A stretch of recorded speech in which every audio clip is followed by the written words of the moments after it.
So students, we are moving to our next topic, that is structure of microsporangium, right? Earlier we have discussed the topic of anther, right, and the filament. Now today we are starting the topic of microsporangium. So we will start. A typical microsporangium appears near circular in outline. So if we look at the structure of microsporangium, it looks circular in outline. I will show you the diagram. Okay, I will show you the diagram. It is generally surrounded by four wall layers. So there are four walls that is present in this structure, and these are the names. That is, first one is your epidermis, second is your endothecium, third is your middle layer, and the last is your tapetum. Very important one. Very. Now the first three layers, that is your epidermis, endothecium, and the middle layers. What is the role of these layers? They will help in the protection and dehiscence of anther to release the pollen, right? Protection में मदद करेंगी और anther के डिहाइसेंस होने के लिए मदद करेंगी ये, ठीक है. Now the role of tapetum, right? What is the role of tapetum? It will nourishes the developing pollen grains. So pollen grain के नरिशमेंट के लिए कौन सी लेयर होगी? Tapetum. So it means total there are 4 layers present in it, right? Cells of tapetum possess dense cytoplasm and generally have more than one nucleus. तो यहाँ पर क्या लिखा है इन्होंने? जो टेपिटम होगा वहाँ पर डेंस साइटोप्लाज्म देखने को मिलेगा. Dense cytoplasm means more synthesis of protein, right? More synthesis of the protein. Clear? Can you think of how tapetal cells could become binucleate? ठीक है, क्या हम सोच सकते हैं जो टेपिटल सेल्स है वो बाइन्यूक्लिएट भी हो सकती है? Yes, it may be possible. How? A tapital cell, if you look at here, this is the tapital cell, this is the nucleus, then karyokinesis will occur here, right? It will undergo endomitosis.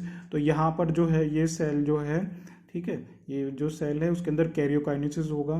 Karyokinesis में nucleus divide होगा, ठीक है, nucleus divide होगा 2 times, और फिर उसके बाद में साइटोकाइनेसिस नहीं हो रहा है यहाँ पर, ठीक है. तो ये एक स्पेशल काइंड का माइटोसिस को क्या कहते हैं हम लोग? एंडोमाइटोसिस, ठीक है. सेल का साइज तो वही है, सेल का साइज इंक्रीज नहीं हो रहा. No cytokinesis and then the condition will become binucleate. क्या लिखा है यहाँ पर? Tapetal cells undergo endomitosis where the nucleus in the nuclear membrane splits. जो न्यूक्लियस होगा वो टूट जाएगा, ठीक. दे बिकम बाई और multinucleate. It will become bi और मल्टी न्यूक्लिएट, यानी कि 2 भी न्यूक्लियस हो सकते हैं वो, और 2 से ज़्यादा हो सकते हैं. Because of this usually the cells are larger and have more than 1 nucleus per cell, यानी कि एक से ज़्यादा भी न्यूक्लियस हमें देखने को मिल सकता है इसमें. The nuclei of tapetal cells also splits as the sporogenous cells undergo mitosis. We will try to understand what they are trying to explain here. जैसे एक एनालॉजी लेते हैं. मान लीजिए आपके घर में गेस्ट आ गए कुछ, ठीक है, आपके घर में कुछ गेस्ट आ गए और आपकी जो मदर हैं वो उनके लिए कुछ फूड वगैरह प्रिपेयर कर रही हैं, ठीक है, उन्होंने फूड प्रिपेयर कर दिया, ठीक. अगले दिन क्या हुआ कि थोड़े से और गेस्ट आ गए, ठीक है ना, और गेस्ट आ गए, चलो उनके लिए भी उन्होंने फूड को प्रिपेयर कर दिया. फिर एक दिन क्या हुआ कि भाई आपके घर में एक फंक्शन है, ठीक है, एक आपके घर में एक फंक्शन हुआ और फंक्शन में तो बहुत सारे गेस्ट आ गए.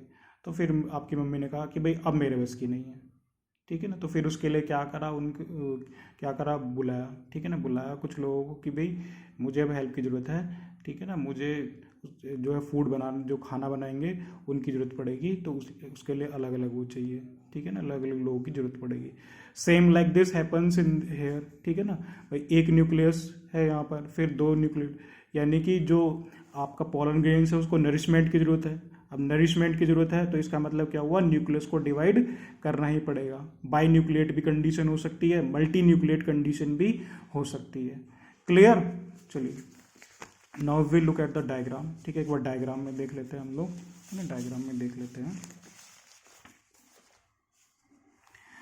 This is the diagram, this is the transfer section of young anther.